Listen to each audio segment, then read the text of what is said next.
I have officially, my name is Christina Kendrick. I am the staff for our Advisory Committee on Aging, and I have officially started the recording and transcripts of the meeting, and I will turn it over to our chair, Angelique Kingsbury.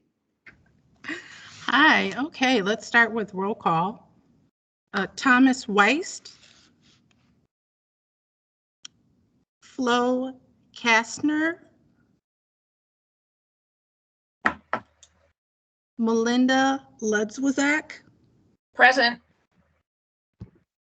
Janet Court, Here. Hazel Tanner,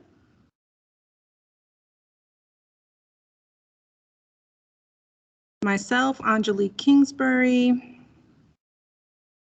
and Alen Goche. Here. I think that's Beth, the best I've heard it. I was going to get it right this time. Beth Winnick.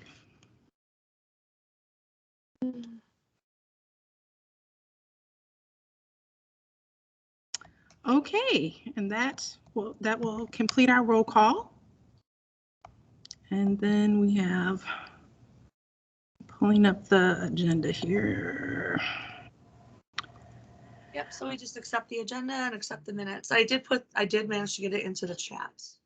Okay, and so has everyone had an opportunity to look at the agenda in the chat?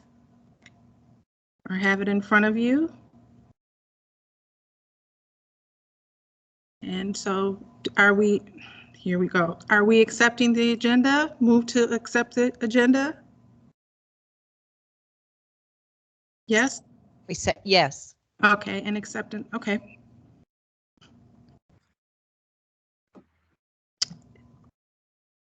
And I just want to note, Hazel just called me on the phone. She's here and in. It seems like there might be some technical difficulties because I have her present. Hazel might have to dip out and come back in. Okay. But I do want to note for the record that Hazel is here in attendance.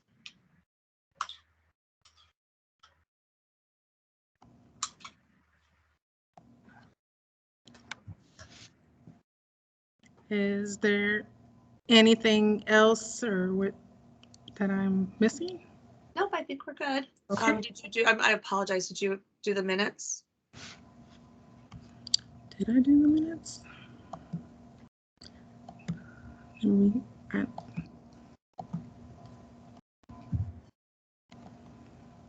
Acceptance of the minutes, are we accepting them? Yes. Yes, okay. Any nays? There we go. Have we had a chance to review the minutes from last time? I move that we accept the minutes. It's Melinda. Okay, thank you, Melinda. Second is Janet.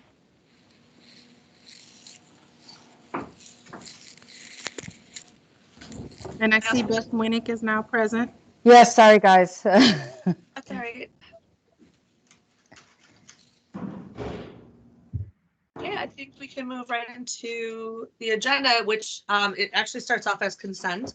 I haven't had time to go through all of the calendar dates, which is why I wrote the consent item the way I did. Just quickly, we have to, for record, actually approve our meeting schedule for the year 2022. We meet the second Thursday of every month at 1 until 2:30.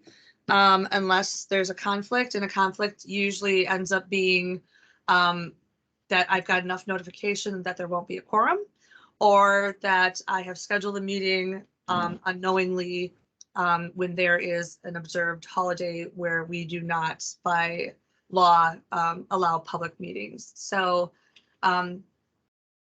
all for approval of our 2022 meeting schedule. Anyone against? All right, awesome. There's our meeting schedule. And again, we're making my city clerk very happy. Thank you. So now we can turn it over to our guests. Today we have Amy Barnsdorf, Kathleen Mayall, and Kelsey, I'm going to mispronounce Vogt. The G is silent. It's a tricky one. Okay, Vogt.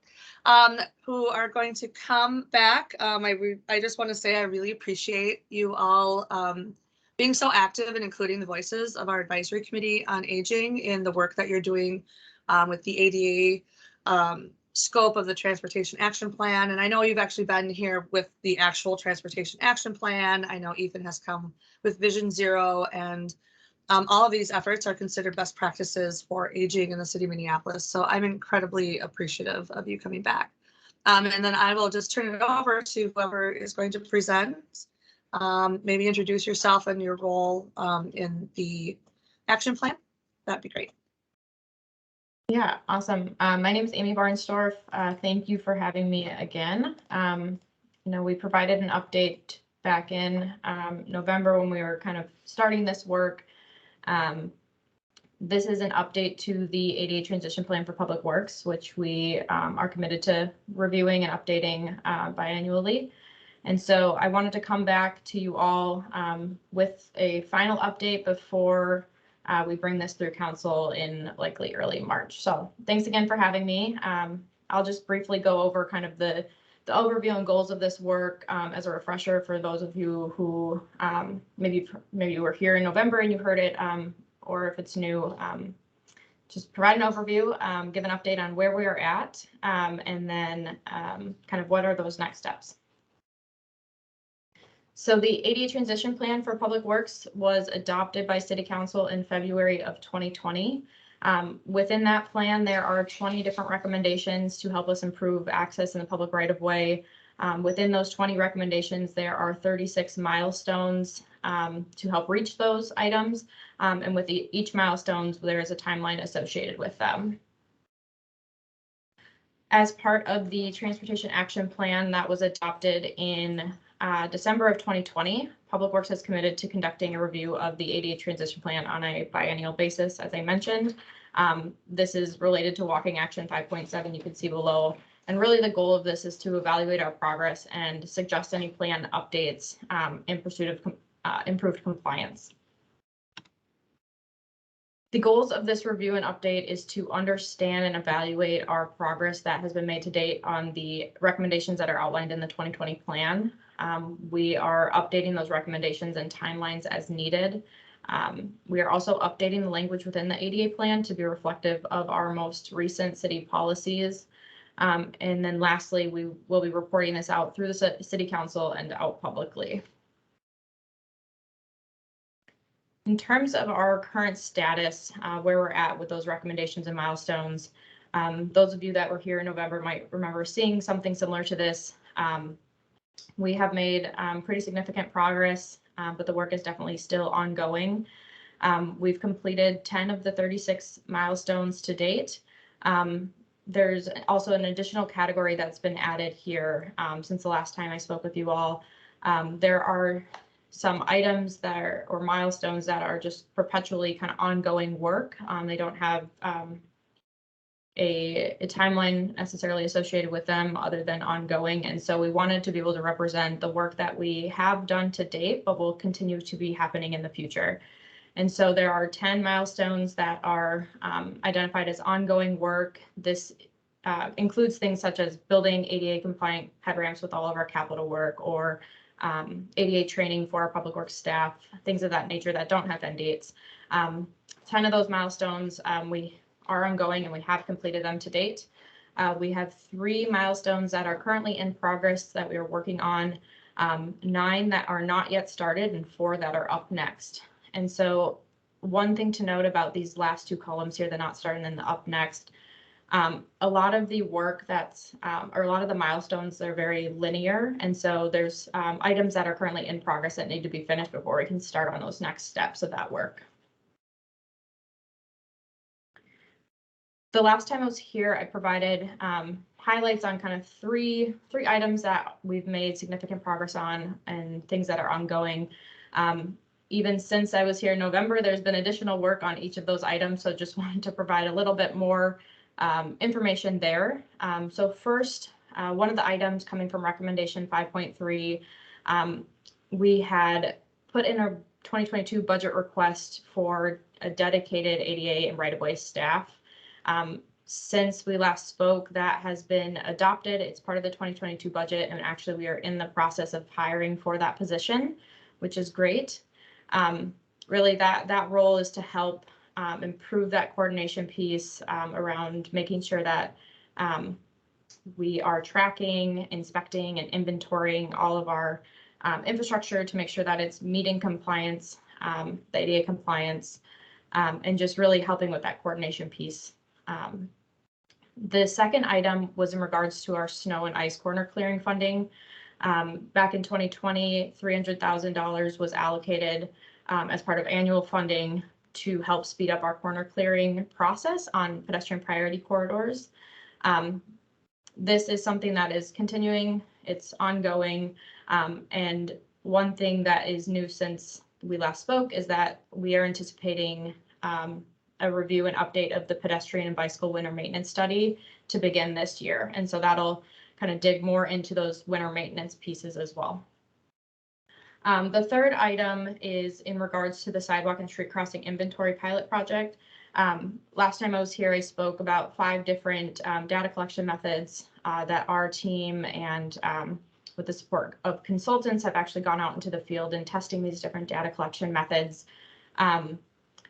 The findings that they're gathering through that process is really will help inform additional discussions that are related to conducting it on a citywide scale. And so once we are able to do a citywide inventory of the sidewalks and street crossings, this will help us better understand our infrastructure deficiencies and be able to prioritize those across the city for improvement. One thing I want to note is that this particular work, so the sidewalk and street crossing inventory pilot project, it impacts a number of recommendations in the plan. So this is one of those pieces that's part of that linear work. So once this is able to be completed, there's a lot of additional steps to come. One item that we did not have the last time we were here is in regards to just the infrastructure improvements, kind of the status check of where we are with our infrastructure being meeting ADA compliance. This is something that we are continuing to collect data on, but wanted to provide an update on the progress that's been made since the adoption of the 2020 ADA plan. So you can see here, since the 2020 plan, so in the 2019 and 2020 data, because the data kind of comes lagging behind a bit, the city has built 979 ADA ramps. One thing to note with this, these are just city-built ramps. This does not include ramps that were built by other agencies or private developments or utility companies. That is one thing we're working on, being able to track those better so that we can report those numbers out. But right now, we don't have that information, unfortunately. If you look at the graph in the middle here, you can see about a third of our ramps within the city are fully or substantially compliant, but about 2/3 are not yet upgraded. So that's something that we are definitely still working towards as we move forward. In terms of traffic signals, in 2019 and 2020, 38 of our signals were upgraded to include APS. Again, about a little over a third of all of our traffic signals in the city do include APS, and about 2/3 have not yet been upgraded to include that. If you look on the right-hand side here at the timeline and cost estimate, the cost estimates that we currently have include both the ped curb ramps and the traffic signals, or the APS, excuse me. The timeline is somewhere between 18 to 28 years in order to reach full compliance across the city for these infrastructure pieces, with an estimated cost of $430 million. And so these estimates are based on our current funding levels, and they're also based on current material costs. And so you can imagine inflation will probably impact this moving forward as well. The last piece I want to touch on is sidewalk gaps. So between 2019 and 2020, the city filled 1.72 miles of sidewalk gaps. You can see in the graph here, in terms of where we have sidewalks, 870 miles of our streets have sidewalks on both sides. 155 miles of our streets have sidewalks on one side. And then about 208 miles of our streets either do not have sidewalks or we do not have the data for that. So in terms of the timeline and cost estimate, specifically as relates to the sidewalk piece of it, this will be updated once we are able to do that citywide inventory, we'll develop a timeline and cost estimate for this piece as well. So some of the work that is coming up next, again, related to that sidewalk and inventory, or sidewalk and street crossing inventory, we're evaluating the scalability, cost, and accuracy of the different data collection methods. This evaluation will help inform those future conversations related to actually doing this and how can we actually make this happen. The second piece that's coming up or in progress is digitizing all of our APS data. And so we do actually have a digital database of all of our APS data. We are about halfway through updating it for 2021 information. One piece about that is that we are working to identify data collection improvement methods that we can, just to make sure that we're collecting all of the necessary ADA compliance data at the APS for APS signals, and make sure that we're documenting that within that system. And then the last piece is that in 2022, Public Works will be starting to update the equity component of the 20-year streets funding plan for infrastructure prioritization. In terms of timeline, we began doing this review back in August of last year. So over the last few months or several months, we've been reviewing the 2020 plan, recommendations and milestones, understanding where we're at, the progress we've made. We provided an update to PAC, MacPod, and you all back in November. And through the last few months, we've been continuing to review and finalize the 2022 update for the ADA transition plan. So this month, we are providing a final update to the advisory committees, and we're anticipating bringing this to council early March. So with that, I just want to open it up. If anybody has any questions or thoughts, happy to take them. Thanks.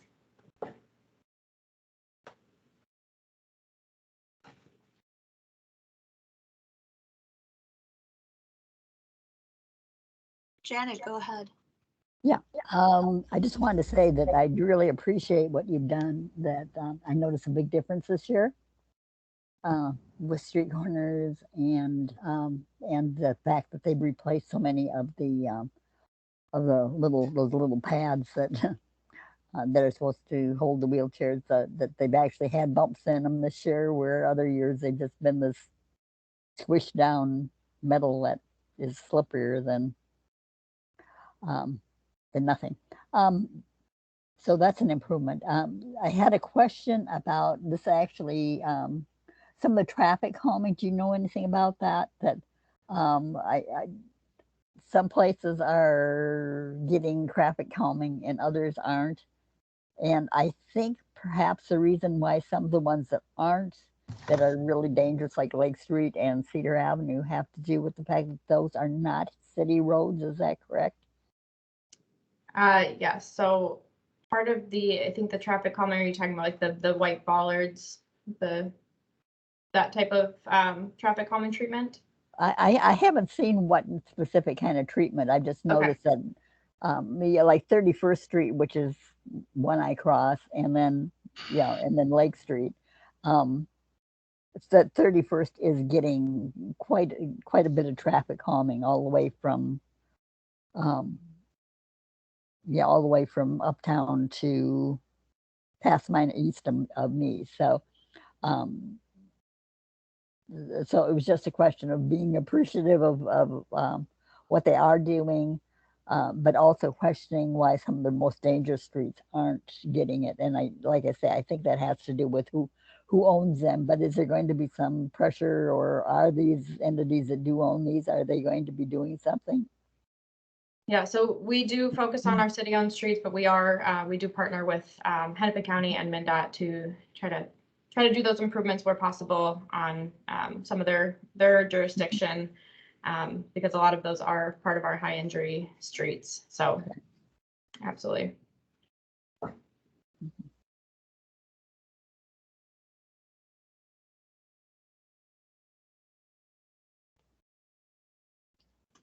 Anyone else? If not, I actually have a question. Are there any public facing engagement efforts? Are you going to have any public hearings that we can get the word out about? Or are you going out to community? I'm assuming you have already, but.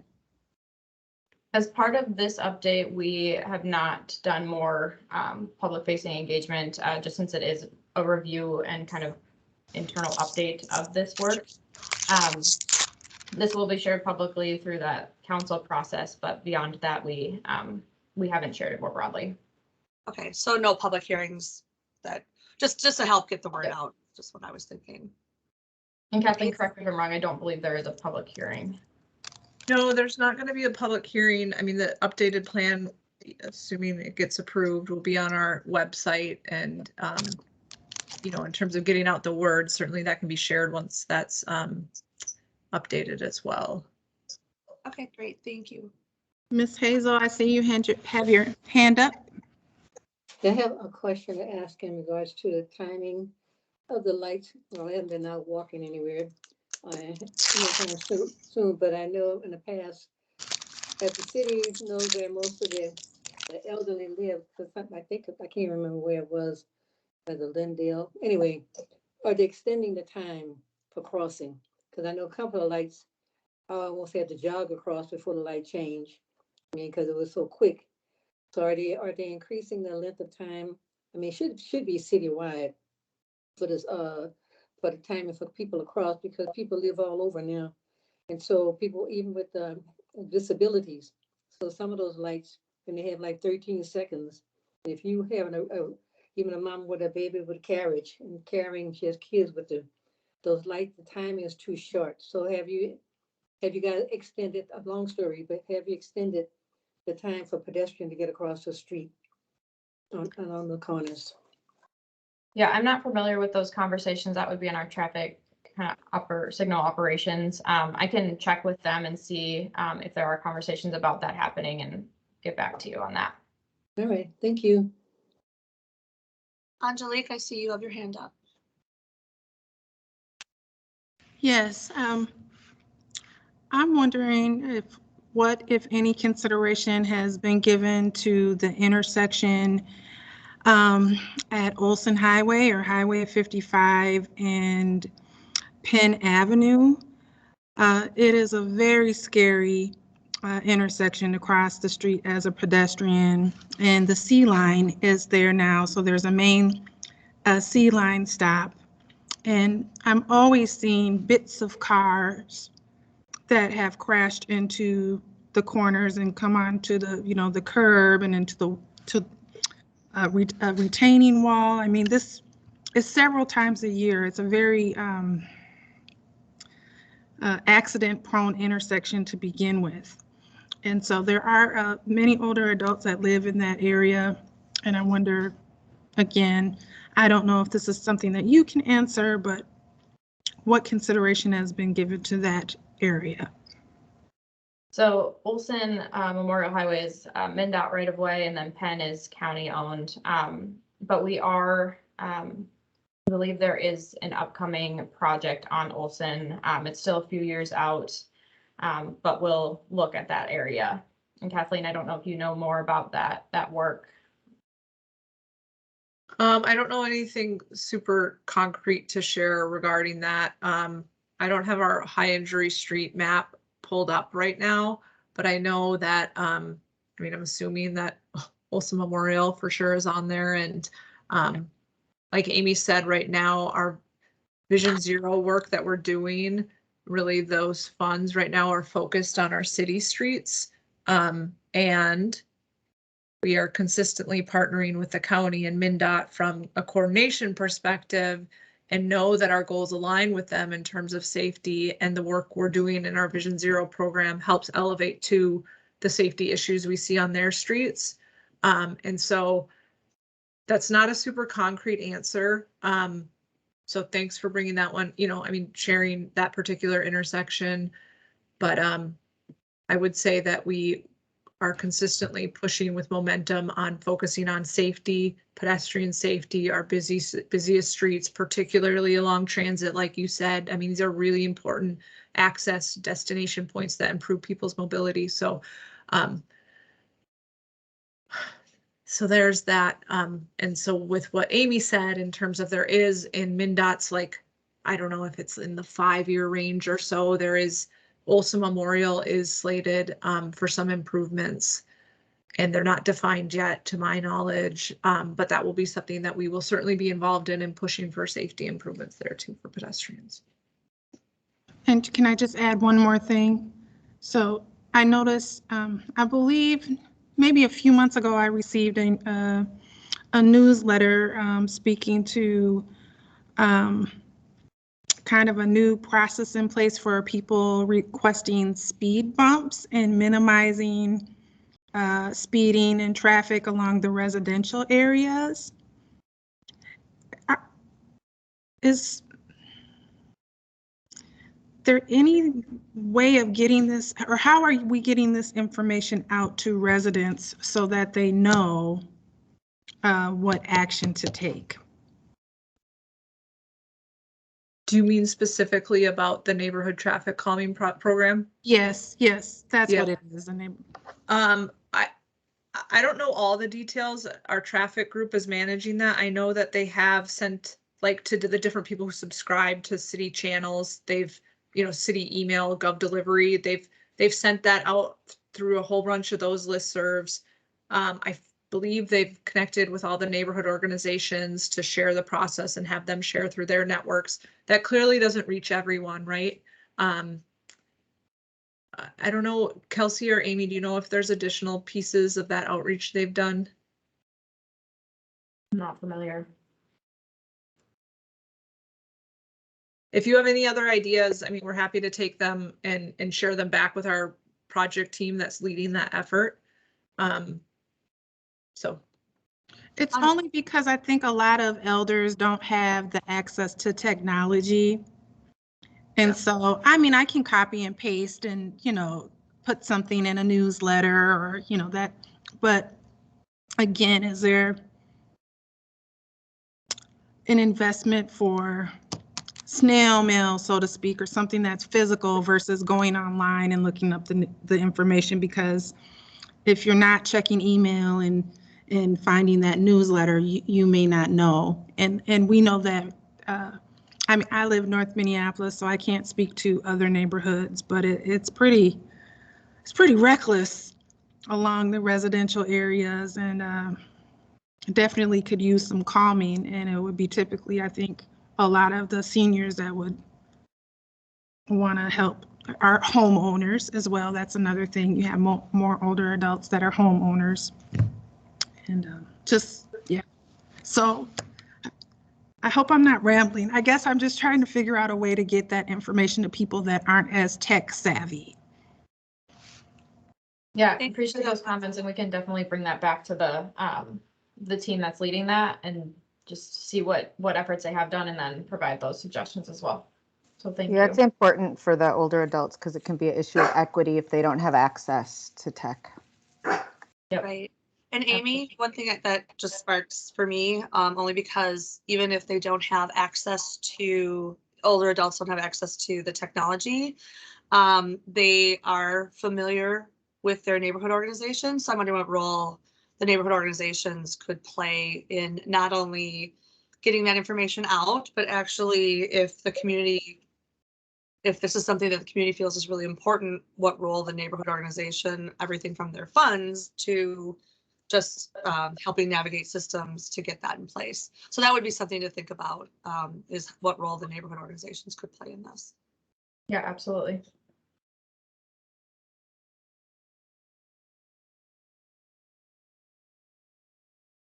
Are there any other questions?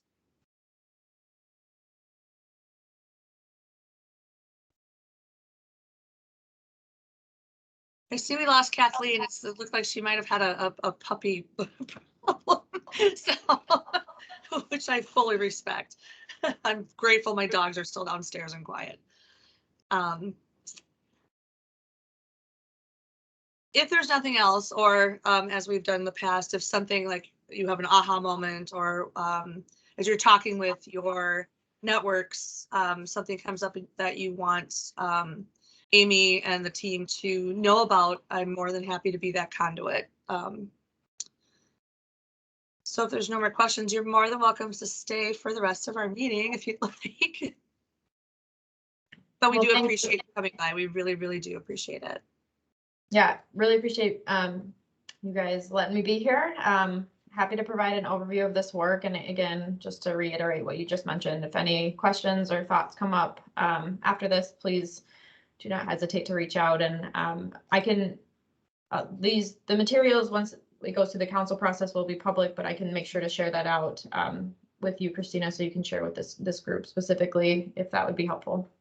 Yeah, definitely. Just for your information, we meaning the city and the Advisory Committee on Aging, who is kind of the oversight advisory group, not only to the council and mayor, but to our Minneapolis for a Lifetime Age-Friendly Action Plan, which has a whole transportation component in it.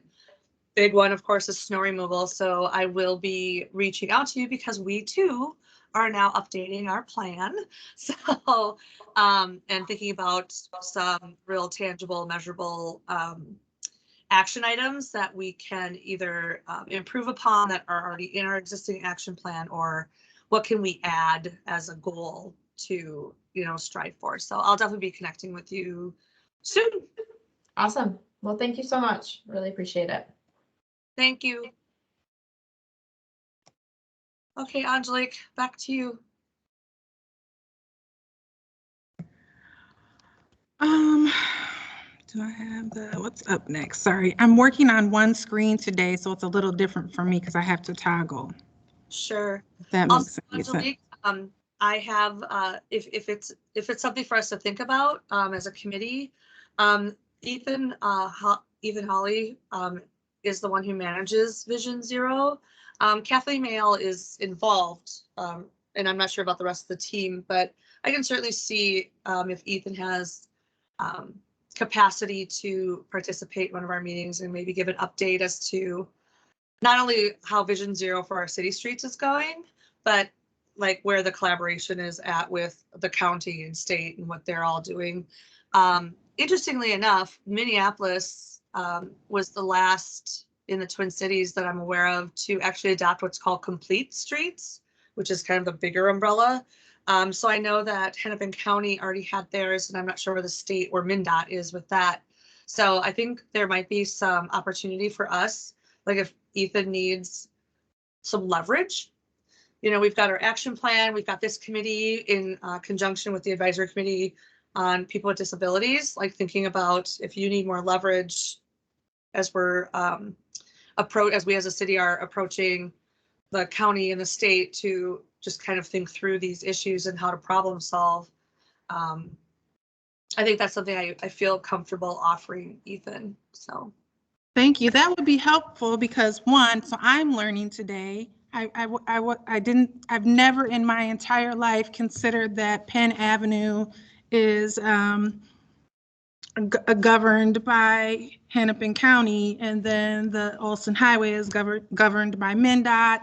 It sounds like 5 years maybe down the line, they'll get around to and in the meantime, I'm thinking of all of the accidents and potential harm that could come to people. And so what could take place in the interim? And I know this very well because I'm very much a pedestrian, and it's like a chicken trying to cross the road a lot of times. Absolutely. Yep. I go over to that area all the time. And even just as someone who's driving over in that area, especially if you're coming off of 7th. Yeah. Olson Memorial Highway and like it's insane. It's not a good deal. And so also I lost my thought of the next piece, but it's good to have that information. So thank you for bringing them, on to discuss it. But then also what can we do in the interim, or how do we get information out to people so that they're aware of things that are like the traffic calming program. Right. I would say the general rule of thumb is your real busy, like your Lindales, your Franklin Avenues, your Penn, like those type of roads are more likely going to be county, and anything that has to do with a number, first and foremost, like we call it Olson Memorial Highway, but it's Highway 55. Yeah. When you see something like that, that's going to be more statewide. Everything else is a city of Minneapolis, but yeah, there's definitely, and then there's certain areas of like Lindale or Hennepin that I believe are city and not county. It's really complicated. I see Janet's hand up. Yeah, I just wanted to say that I worked on the advisory committee for Vision Zero, and I just want to say that Ethan was just wonderful to work with, and yeah, and that he's really, really a concerned person. Actually, his mom doesn't live very far from me, and she has to cross some of the same streets I do. So, so he's really, really, really, really is, you know, concerned with us getting across. Yeah, we couldn't have a better person. I know we couldn't have asked for a better person at Vision Zero. Ethan used to chair the the pedestrian advisory committee. So that's who Ethan is, and he's now the coordinator for Vision Zero. So he is nothing but pedestrian first and foremost. Ellen? Yeah, I'm sorry, I may have misunderstood what the presenter was saying about promoting the process of making requests for speed bumps and getting information about how to improve pedestrian experience to the community. But I wonder, did they say anything about using our neighborhood organizations, that they could be going through newsletters and things like that? They did, Angelique, and I missed that part. Yeah. Yeah, I actually recommended that. That would be a great way to tap. And it's this particular team doesn't really handle that type of process. I will say our public works is so divided while they're familiar with each other's work. It is really one of those arms of the city that not my job, but I mean, they don't handle it as not my job. They'll definitely be bringing the information forward, but they don't have like access to or authority to navigate those certain systems. So that gets clunky, and it's just sadly something we have at the city have to work better on. But I'm more than happy to get information too, as well as connect with the head of our neighborhood staff team to talk about, you know, hey, is there a way that if I get this information to you that you could put it out to the neighborhood organization newsletter? So that's a commitment I'll make. Well, I was just going to say that it just reminds us that we've discussed this before, that so much is being communicated over computer, and it's just going right over the heads of people that perhaps would use it even more. That would make the time and effort to actually call. Exactly. Yeah. And I guess I referenced older adults. A lot of older adults being homeowners is because my understanding is if you want a speed bump to go into place, I don't know, how does that work with rental units? Or does that make a difference at all? Is that a moot point? Maybe I just shouldn't have said that. Well, that's a really good question. There's been such a push by my department, and it's a legitimate push on having our neighborhood organizations be more inclusive of our rental communities. There is nothing that should be excluding renters from participating in any civic opportunity, whether it be local, such as a neighborhood organization, or serving on a board or commission, or even running for office. So I'm not sure why, even though someone is not a homeowner, why their voice would, like if there's a petition or something that needs to be signed, I don't see why they would. Yeah, that's probably not. So. Although I don't know, I mean, I would hope. That's interesting. I'm actually going to find that out, because there are many deep, dark policies and things that are so harmful in that we don't, we just don't think about, we don't know about, because they just haven't risen. So that would be interesting to look into for sure. I will definitely do that and let you all know. Thank you. So is there any other discussion around the visit that we just had in the? And I want to be transparent. They actually reached out every time they've come, they've reached out to me. So that's awesome. I haven't reached out to them to say, hey, could you do this? They have been very proactive in trying to schedule time for us. So I just want to give them kudos for that. Well, that's good.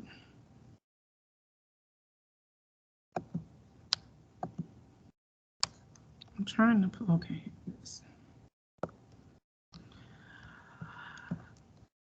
Okay. So the next thing up on our agenda is a discussion regarding the letter to Trellis and considerations on the content and timeline.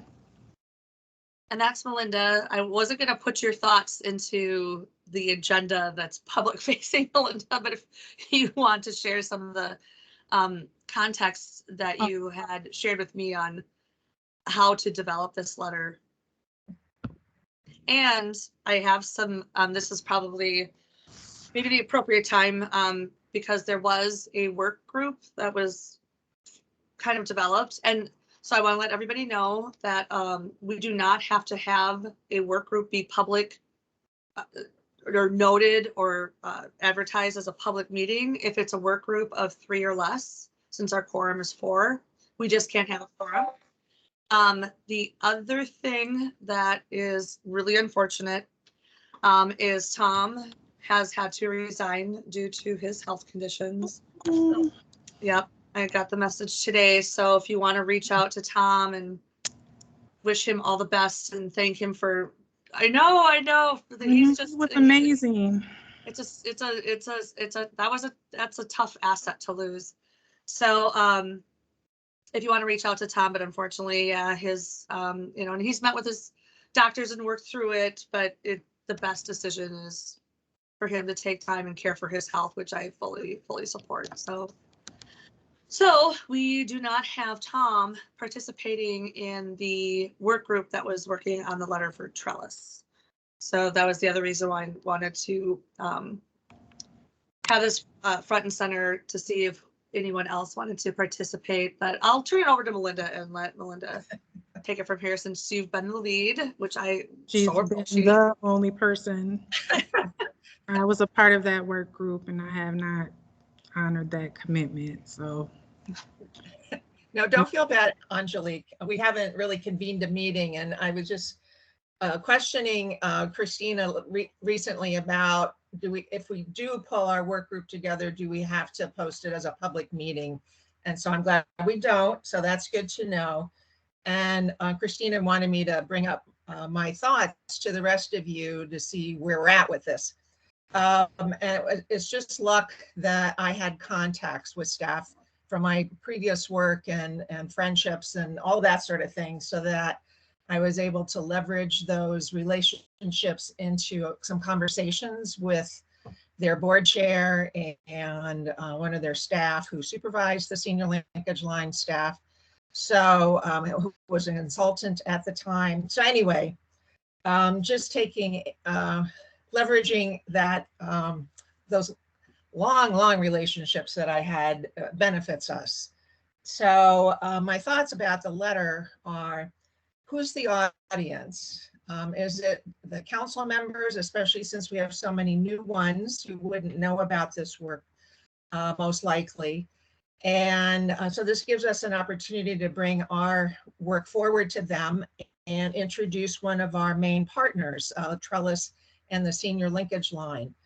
And then talk about the services that they provide that are beneficial to the older residents and other people who care about older people in the state of Minnesota because of the reach of the senior linkage line.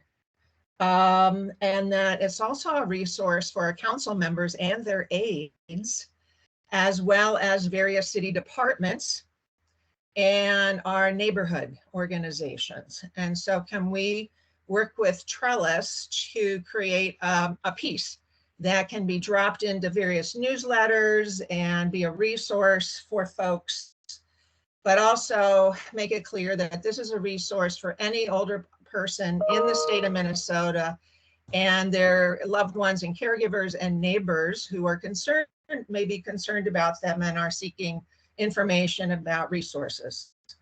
And then maybe we could look at some strategies for raising awareness of seniors in general in the city. And so we haven't really thought a lot about that other than the plan that we've worked on, but how do we make folks aware? And as senior centers close and resources have changed because of the pandemic, you know, I go to a coffee shop and all I see are seniors all day. I mean, we can have naturally occurring senior centers all over this city. I mean, I was at Turtle Bread yesterday and it was full of older people. Well, ours is open. That's an example, right? So, I mean, we're there, we're gathering in places. We're at the Wise and in church and faith communities, but I don't know if there's really any formal services out there like there used to be. So how do we make folks aware of that? So those are my thoughts. And I think we can pull our little group together to drive. I'm not much of a writer, but I like to think and it can help with the strategies. But so I'm opening up to our conversation about your thoughts and where we should go from here. Can I ask a clarifying question, Melinda? Wasn't there also Sure. like Trellis has this, but they have challenges with capacity. Right. Like, and could you remind me, because I feel like there's a whole nother entity, and is it the Board on Aging that is kind of an oversight, if you will, and determines the level of resources that Trellis gets? I got lost in all that because like a Board on Aging is its own thing, but it's not. It's kind of this quasi-government thing. Like I'm really there's a little more to the politics of this, and you know, this being a publicly recorded meeting, I'm going to be careful what I say, but Please. I think it has to do with the oversight of the Board on Aging. Okay. And where the call centers are located. And so it's kind of like a rotation that there are call centers in, I think, 3 or 4 cities. I think there's one in the metro, one in Duluth, and a couple other places, maybe St. Cloud and Mankato. Manchester, Mankato. Yeah. So anyway, you may get somebody answering the call who isn't located in the Twin Cities, for instance. Got it. And so their information needs to be up to date, you know, the database that they use. And in fact, it's my understanding that they have been hiring more people with library science degrees, information science degrees, to actually handle that side of their service, the senior linkage line. It's not necessarily social workers. Right. They've also expanded their language access, if you will. They have people who do speak multiple languages. Right. I see Hazel has Miss Hazel, you have your hand up. I have just a question of Melinda. The speakers from Trellis Senior Linkage Line. I also belong with the AARP group, and we're looking for someone to come and talk about Medicare, Medicaid. Who is the contact person for that?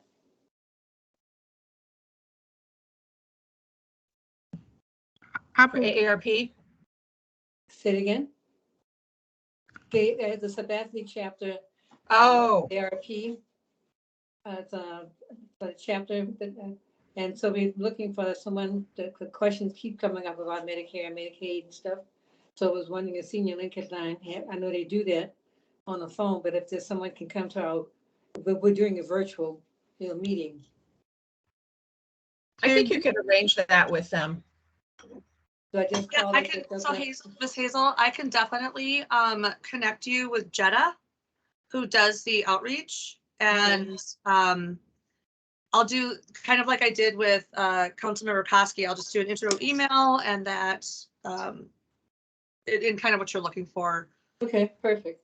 And if Jetta's not the person to do it, Jetta's the one who hooks up that team if she's not exactly that person. So okay. Yeah, because I remember the Minnesota Board on Aging, now this has been a few years ago, but they used to have presentations that you could schedule. There were actually several that you could request, and Medicare was one of them. And what are the plans for, what are the, the new plans in place and who you can, I don't know. So confusing to explain. That's why they're the professionals, not me. But the Minnesota Board on Aging is where we received our information from. And they had some come out in person. Right. They operate the senior linkage line, and then they the federal funding goes to the Board on Aging, the state and federal money, and then it gets allocated to the area agencies on aging, which are around the state of Minnesota. And I think there's 10 or 12 of them. And Trellis is our area agency on aging for our community. But they all provide this same suite of services through all those locations, and it's all governed by the Minnesota Board on Aging. And they've taken a pretty unusual hand in also hiring staff. So staff applicants go through a process where the Board on Aging is involved. So that's something new. Yeah. So right now, Melinda, you have on your work group yourself. I know Angelique has offered as time allows. And I know you had Tom, who unfortunately is caring for himself now. Does anyone want to join Melinda in? So everything, for me, everything you said, Melinda, is beautiful. Like who the audience is. I love the idea of having it as a way to introduce ourselves to the city council members. I'm waiting for my leadership to get done with their formal introductions of just who we are as a department. And then I'm going to be reaching out to all the council members myself because we have a lot of vacancies. And I think what would be lovely is to also, if we feel that this is the right road to go, to construct like a letter and a piece to go in newsletters, especially for council members. I think that would be wonderful for me as I follow up my leadership introductions of saying, hey, by the way, I'm the staff. I know Councilmember Koski has already reached out to me, and I had a wonderful conversation with her, and she has actually in her ward pulled together an affinity group of aging to focus on aging issues. It'd be lovely if all of our council members did that. But that being said, does that sound like how are we all feeling about Melinda's suggestion of who the audience is and then constructing those pieces, and of course bringing Trellis in to, do we got it right? How are you feeling about this? Is this something you feel is valuable? And maybe even bringing them on the first work group meeting to just have that conversation might be helpful. I don't know. I see it going in this direction. I think it's a good place to start and allow us to reintroduce ourselves, so to speak. Agreed. And I know I see that Beth had jumped off. Beth had let me know that she had a conflict, another meeting at like court 1:45. So if nobody is interested in participating with Angelique and Melinda, we can certainly reach out to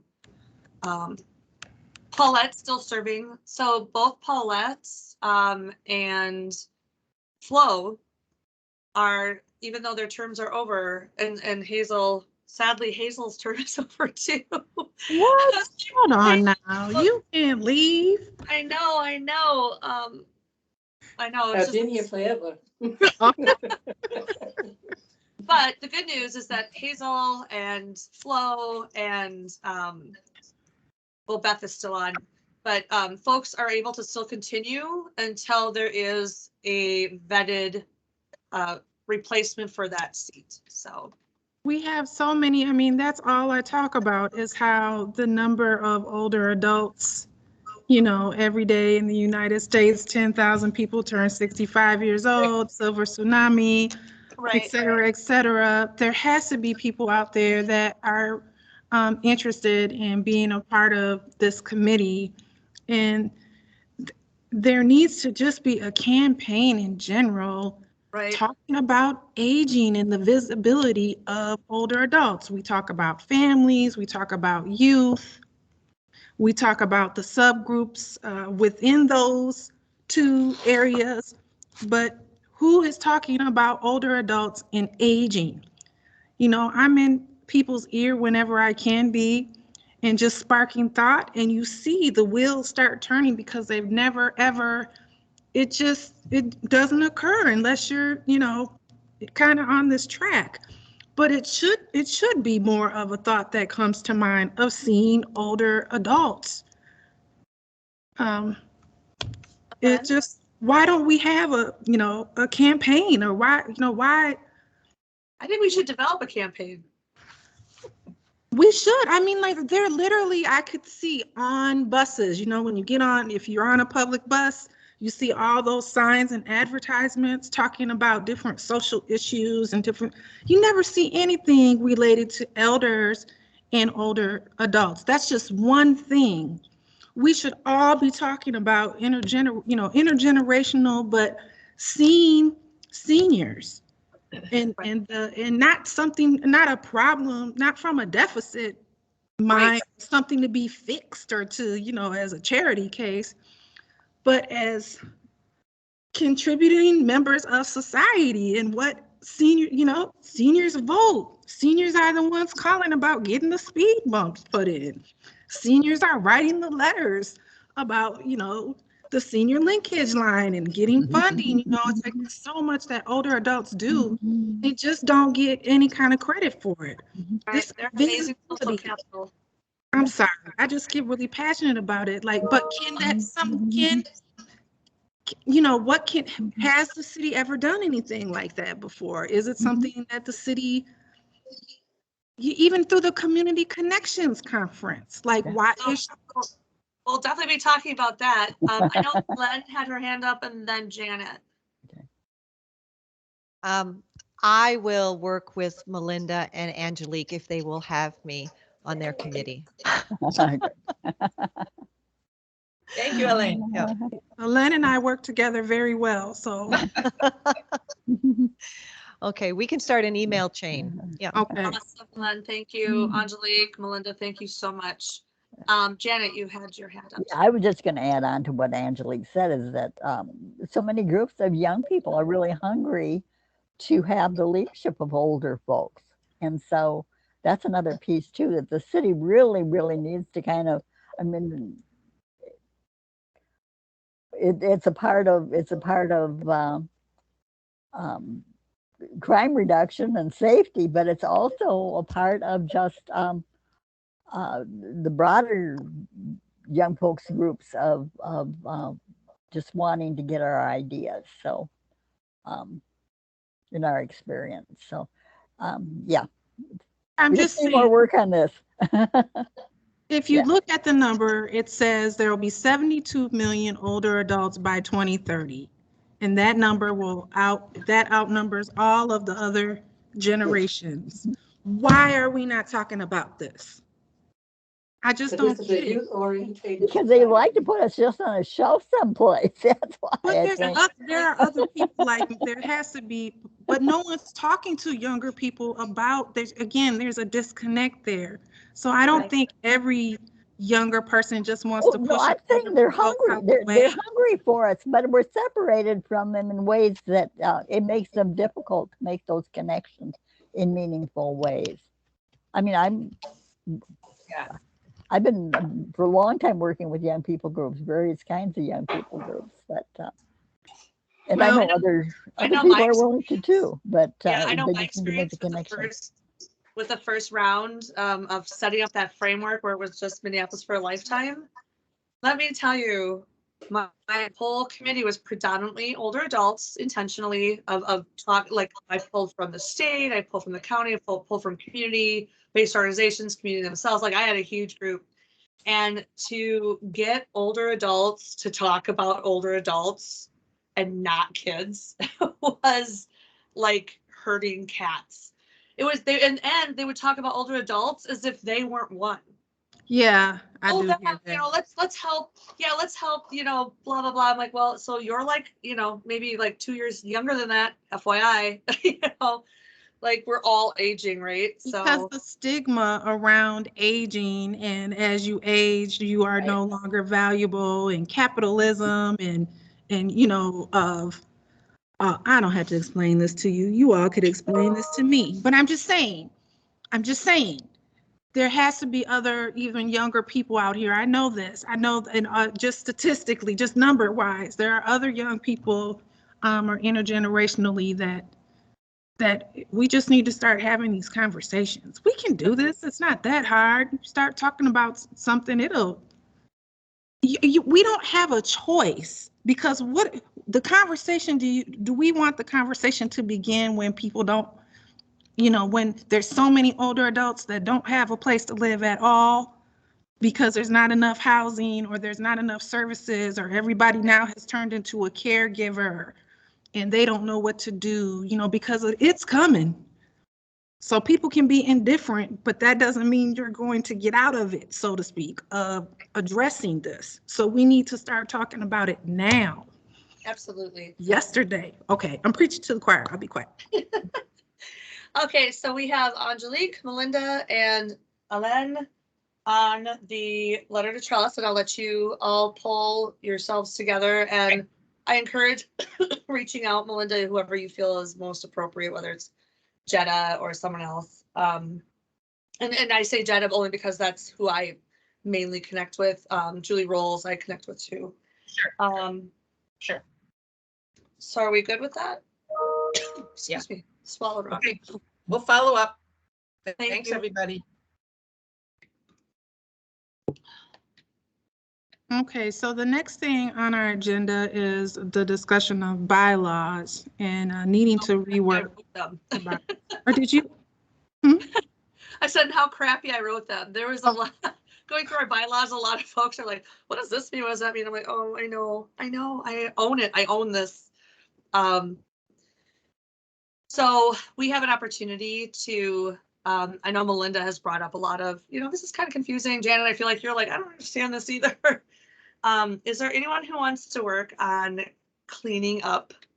It's not that we necessarily need anything additional. It's just clarity around certain areas, which I'm also happy to be a part of. Does anyone want to help me, like where we just bang out bylaws and clear them up? And if not, I can definitely do it myself and then send it out to see if I made more sense in the bylaws than are currently there.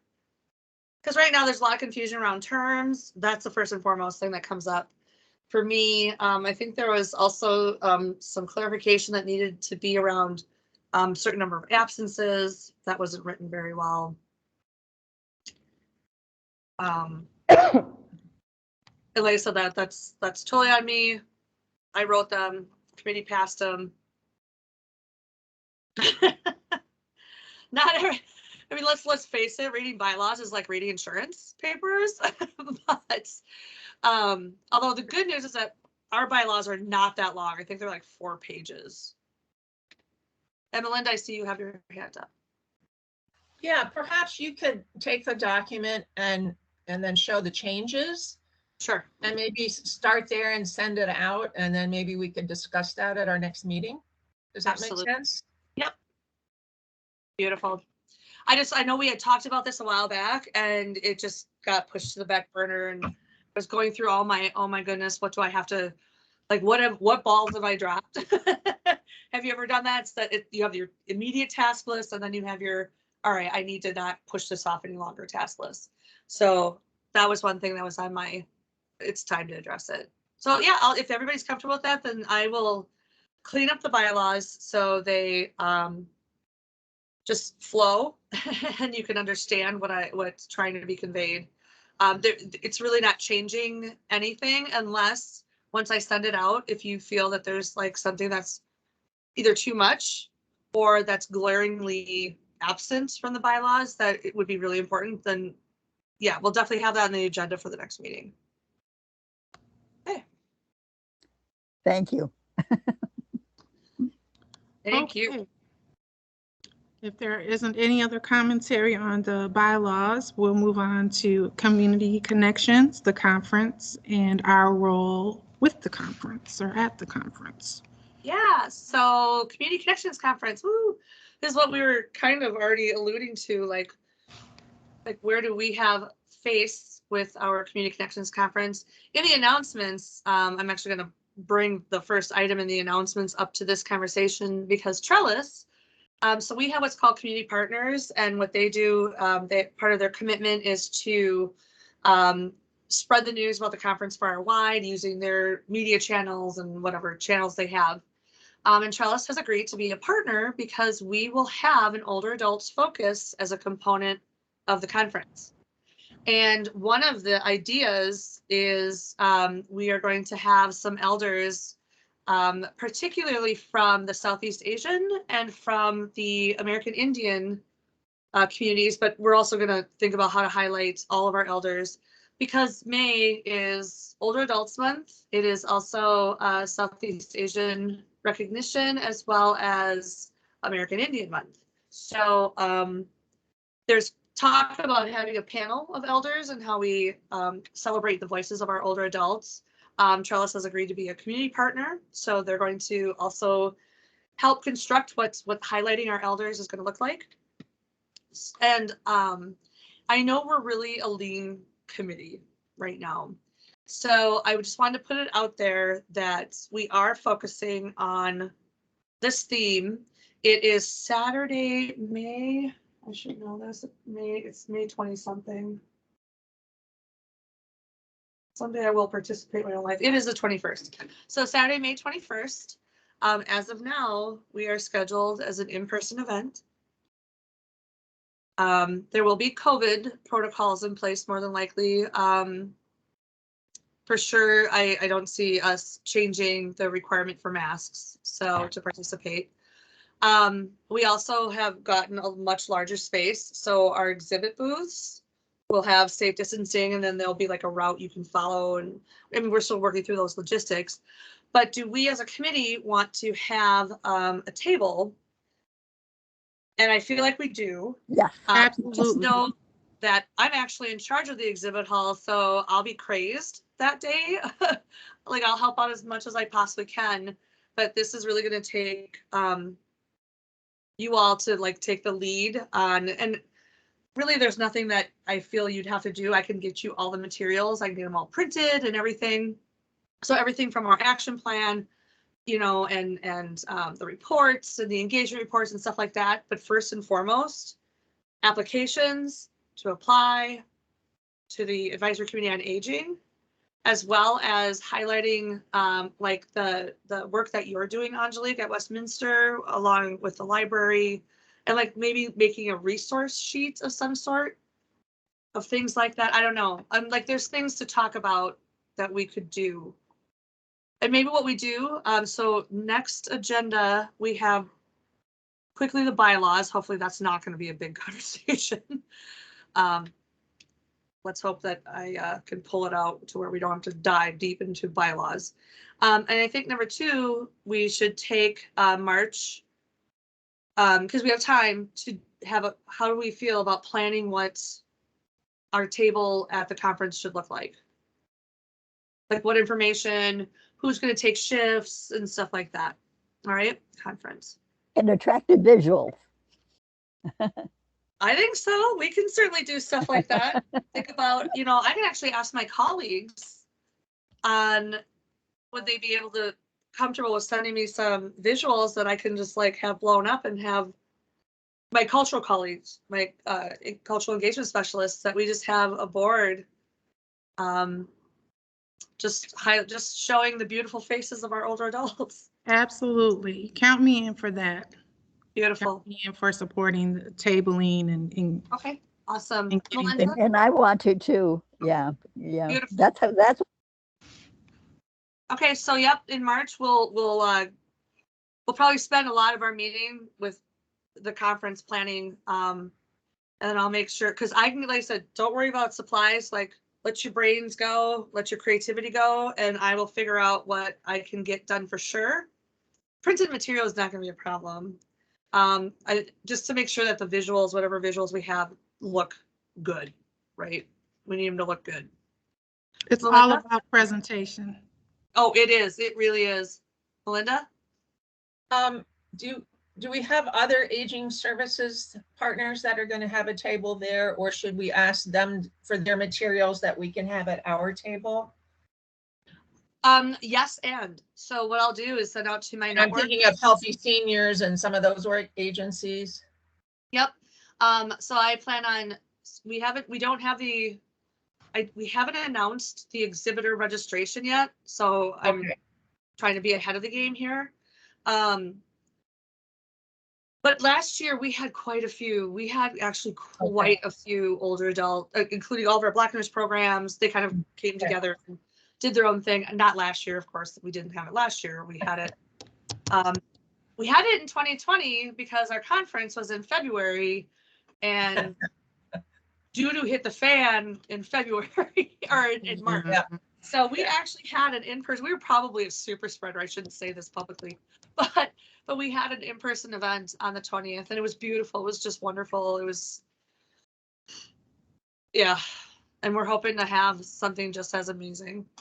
And what's cool is that we're having it in May. I'm super supportive of that because it's warm. Will it be? I have another question. Do we have any funds for swag? Can you purchase like a giveaway? I can see what we got. I mean, I don't know what we would put on it. Sure. Usually, you have some kind of information or whatever, but Yeah. we gave out jar openers as a gift from Master Gardeners, and they went like hotcakes. Yeah, people love those. Yeah, so something like that is what I'm thinking, something Yep, practical. I'll check to see if there's something that we can do as a Okay. department. Thank you. Angelique, you had a thought? Oh, is it at the convention center again? Yep, it sure is. Okay. So we do have a nice large space, and it's on the main floor this time versus down in the basement area where we've had it. So, and it's like those big, huge, like where they have like the camper shows. And so it's a lot of space. So we have to take up some space then. Oh, hell yeah. I was about to get all Rice Street while we're recording this. Sorry. Whoopsie. See, I just turned 52 a couple weeks ago, so I'm like, I have no problem saying what's on my mind. All right, awesome. So March, we'll definitely focus on conference planning for March. Okay. Beautiful. Thank you. What else do we have here? Let's see. Is there anything else in related? So we're moving on to the Aging Action Plan as a standing agenda item. Yes. So a lot of the stuff that we just talked about, from the transportation plan to elevating elders' voices. Like I said, we just wrapped up the engagement from last year that the Urban Scholars and myself did, and we presented real high level to council. What I would love to do is use part of our meeting as conversation as a planning session too, because a lot of new recommendations came out of that, raising elder voices. There's two actually areas. So the original action plan, if you've had an opportunity to look at it, really is high level. It's kind of sanitized. It's housing, transportation, and health and wellness. And I will be recommending to add two new priority areas. One's called resiliency. So things like addressing the digital divide among our elders, in our emergency preparedness planning, calling out elders as a unique population that needs to be prioritized as far as our emergency responses, things like that. Public safety is huge. And then the other component that I'm going to recommend adding is called respect. And that's where we look and figure out how to utilize the amazing amount of social capital we have in our elders to accomplish some of our other goals. So is it mentoring? Is it job readiness for kids? Like, what does that look like? Also highlighting elders. So let's have, you know, like the We Are Minneapolis or things like that. Why not just highlight, just have something that's focused on our elders? I mean, I think of the great loss because our aging population was so disproportionately affected by this pandemic. What a loss of knowledge, right? What a loss of knowledge and value and wisdom and integrity that we've had. Let's celebrate our older adults. And so thinking about what does that look like what kind of campaign would that look like? Is it something similar to, you know, We Are Minneapolis, et cetera, et cetera. So I would like to have just not a lot of time unless we want to think about work groups that want to break out and like address certain things. But just to start off, I wanted to like take April to just kind of go through the results of the engagement, what people said, recommendations that came out of it.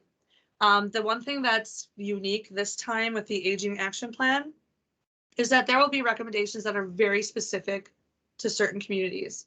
So like the Southeast Asian community does not have a funeral home in Minneapolis. As a matter of fact, there are very few funeral homes. So they are waiting like 3 months plus to bury their loved ones, which is also considered in their culture very disrespectful. I think any of us would feel that way. And they're also being very price gouged. Funerals are costing up to $30,000 because they have them for a couple of days and there's no access. They there's no supply for the demand. So a recommendation is, you know, what can the city do with city-owned buildings to figure out, you know, and all these incentives for, you know, cultural corridor and just, you know, elevating businesses and stuff. And so that's like an example that's very specific to the Southeast Asian community, let's say.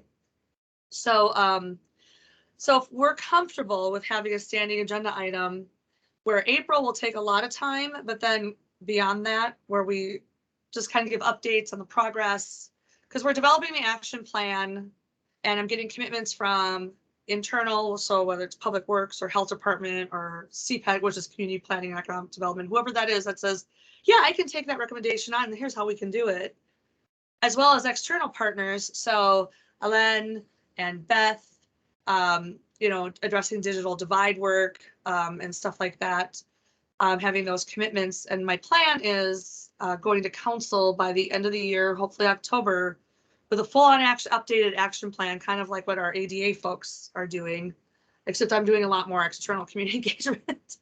And I wouldn't want to take up more than like 15 minutes after April, like 15 minutes. But how do folks feel about having that as like even a touch point? Like, hey, I've got the health department on board for this, this, and this, or I'm struggling. I can't find anyone. Nobody's going to commit to this, even though we feel it's so important. Let's brainstorm. We comfortable with that? I'm comfortable. My only question is that we're going to need a certain amount of the April one to get ready for the May conference as well. So not to take the whole time. No, absolutely, absolutely. Yes, absolutely. We also will be meeting in May as well before the conference. So, but yeah, no, you're totally right. I don't want to, you know, like completely take up all the space in April. And I'll definitely, like, I'm hoping to have my engagement report with recommendations finalized by my leadership by the end of this week. So you'll all have, I'll like send all this stuff out for everyone to take a look at and look through it. If you don't want to dive deep, I did create an executive summary. So that's a shorter, sweeter, here's what we heard and here's what could be done about it. Ellen, I see you have your hand up. Yeah, Christina, I'm very interested in knowing more about how we can work together. And I know Beth is as well. Yep. So I'm very happy to hear about it as a standing item. Mm-hmm. Okay, thank you. And I know you all have some amazing connections and networks, and what I so appreciate about this committee is that you're big thinkers. Like you don't, it's like, don't tell me no, tell me how.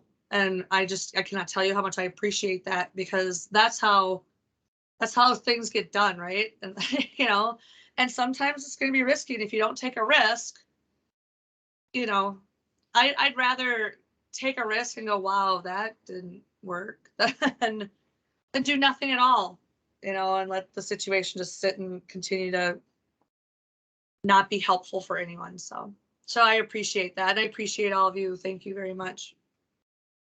I appreciate this meeting because I feel like we're forming a plan here. Like we have some targets in place and we're on the same page with what it is that we want to accomplish here. So this has been great. Awesome. Thank you. Okay, well, I did mention, I know if we're not going to go any further. Oh, Elena, is your hand still up or? Sorry, that was a mistake. Oh, no worries. No worries. I'm famous for doing that. It's because we're on Teams, on Zoom. Your hand doesn't stay up forever. But I know. anyway. Oh no, I already launched into trying to, with Janet, trying to figure out, are you seeing my screen? Am I doing this right? Sharing screens, yeah. No, it does that on, I've had my hand up forever on Zoom as well. It doesn't automatically come down. No? No, I think sometimes the host can take it down after your question's answered, but it doesn't automatically come down. Yeah, you can do that in Yeah. Teams too. I will do that once in a while. But if we're not and we move into announcements, like I said, I already kind of said Trellis is our partner for the conference, which is awesome.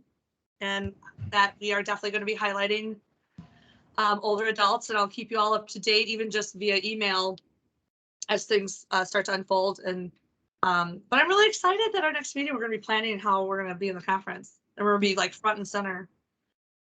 And I'll try not to like put us right in the front where that's the first thing, but I might do it because I'm in charge. Put us in the front. I'm in charge. I'm in charge. No, I'm just kidding. So I'm totally joking around. But in all seriousness, let's see, any updates from members? Oh, has anyone connected with their new, if those of you who have had new council members, have you had an opportunity to meet them, or are you familiar with them before they even became council members? No? I have the same council member. So. Oh, okay. Yeah, I worked a little bit on Jason's campaign, so I've met him in other, but and I've let him know that I'm on this and that I want to meet with him, but he's so busy getting his feet wet right now. Yeah, they all. My bigger worry is what's happening to my, with redistricting, what's going to happen to my my district, my ward, because it does, some of the maps it's actually disappeared. I don't know, and other ones it's just really weird and strange, and would be entirely different people on it, where I'm not even sure Jason will be in the same ward again or whatever. Right. It's and that I'm afraid is going to happen to other people if we're going to have people just that all these new people elected and then they've been gerrymandered out of their ward or something. Yeah, that was a concern, and so I actually, because I've had folks ask me about that. So once the ward maps are drawn and approved, if a council member with that map is no longer technically in that, they still serve out their term, is what I was told. They just wouldn't be able to rerun again. And that's why terms are only 2 years this time, is simply because of the map drawing. So no, I'm aware of that, but Okay. I mean, Right. Really, if they've only been in for 2 years, we really don't want just the constant turnover either. Right. Well, right. So we all new people, and then everybody's, by the time the learning curve gets around, they know what they're doing. They're no longer able to run, and Right. And going to the campaign seasons for that Yep. We're on a 2-year council season, and mayor is still 4 years. So in 2 years, we'll have elections for council only. And then from now in 4 years, it's because council again would be a 2-year term. So then it'll be council and mayor back to the way it was. So, at least as of now, there's talk about what can be done. I don't know. I gotta tell you, since 2020, when it comes to news and politics, and like I need to keep up, and I know that that's part of my role, but I sometimes just can't help but go click, check out. Yeah. so, but Yeah. but thank you all for keeping me up to date. I appreciate that. Does anyone have any announcements or anything they want to talk about?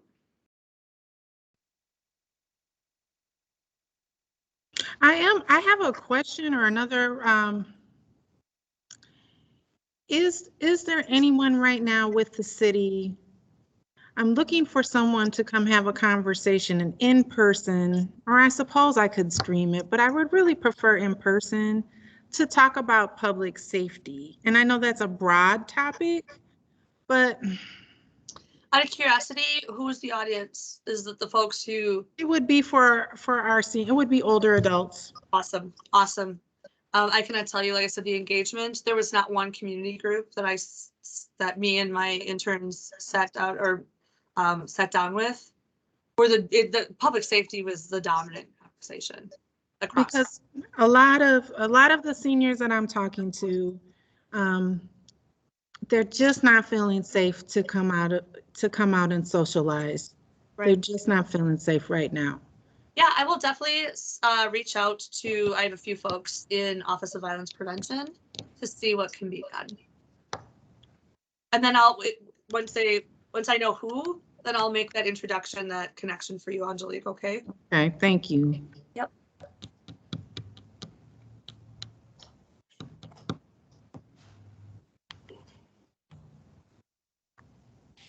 Oh, we're beautifully at time.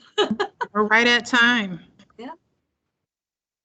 So, anyone like to make the motion to end this meeting? Move adjournment. Yeah, move adjournment. I don't know why I don't get this. I'm creative. I don't know. Like a parliamentary procedure. It's just. That's not my lane. I don't do math either, so do everything but math. So do you want us to move to adjourn? Yeah, I made the motion. I Need the second. Second, this is Hazel. And Christine, I have not met with Wiskowski, but the day she had, I had another engagement. Yeah, I did too. That meeting. But that's on my to-do list today. Okay, excellent, excellent. Yeah, I did jump on that conversation, and there was a really nice turnout, I will have to say. She had a lot of folks who participated in that conversation. So okay. I think you'll like it, Hazel. They're like a group of, well, they have a lot of ideas. So I jumped in late, so I can't say what their plans are or anything. But okay, well, I'm planning on making contact by phone or email today. That was like right after this meeting. Yeah. Excellent. Thank you. I'm saying this now because my phone died and I don't have anywhere to remind me for notes, but at the Connections conference, that would maybe be a good place also to discuss the open seats that are available. Oh yeah, absolutely. I plan on having applications. Okay. You know what? And a list of which boards are open. Yeah. You know what might be. Go ahead, Elaine. Oh, I was going to say what might be interesting to the people who are coming by your booth would be to have some sort of display that talked about the different departments that we advised, that came to us and that we advised. So people had some idea of the breadth of information that you get if you're on this committee. Yep. And the different areas that you can have input on. So something along the line of, do you want to express your opinion on pedestrian issues or getting across your sidewalk? Do you want to know what's going on with safety and security plans or how elections are held? And say, you should join this committee. Yeah. Yeah, that's excellent. Because we also, we had letters of advisement where we expressed concern about funding removal. Yeah. We have letters, even to the county. We lobbied the county as a committee with AARP. We also had a letter of concern around COVID and prioritizing older adults for getting tested Mhm. and then receiving the vaccination.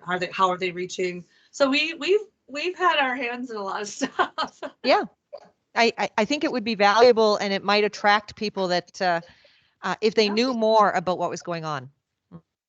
Yeah, I agree. Excellent. Thank you. And Miss Hazel will be our ambassador. Mm. Mhm. You could get her a stash. Mhm. You know what I'm gonna do? I'm gonna find out from the clerk's office because so these meetings are open to the public, but the public doesn't participate. But there's gotta be a caveat. There's gotta be some way that we can have public participation too. Maybe they just don't have a vote or something, but we Mhm. can open it up for community input. Yep. I'm gonna find that out. Belinda? I know we adjourned our meeting, but have we ever done ex officio members? I mean, they can participate in the meeting and have input, but not be voting members. So, you know, That's if what we it's- have great people like Hazel, whose term has expired, but we could be looking at ways they could still have input. And that might be, so I'm gonna actually check that out before I start Okay. reading the bylaws, because it might be something as simple as how do we incorporate that into the bylaws? I think we had that when I first came on. Do There were we? some people, yeah, they were at the meeting. I can't remember the exact title, but they weren't members, but they could come to the meeting and have input. But we did have when I first came on. Okay, I'm gonna check into that for sure. That's a great idea. That's a great idea, yes. Got That way, specific Tom, people on here. if Tom feels better, he can hop on too. Absolutely. Going back to Paulette? that map for the convention, just have it up, the map where, if you have the map behind us somewhere, we're gonna be displayed and those vacancies. So when people come, then we can see their area and they ask, you know, that'd be easier. Great. Yeah. All right, awesome. Yay. All right. Alrighty. I'm excited about this. I am too. Good meeting. We're gonna Yay. do this. Okay. Thank you, ladies. Thank All you. right. Stay safe. Yep, enjoy your weekend, everyone. Thank you so very much. Thank you. Bye-bye. Bye. Bye now.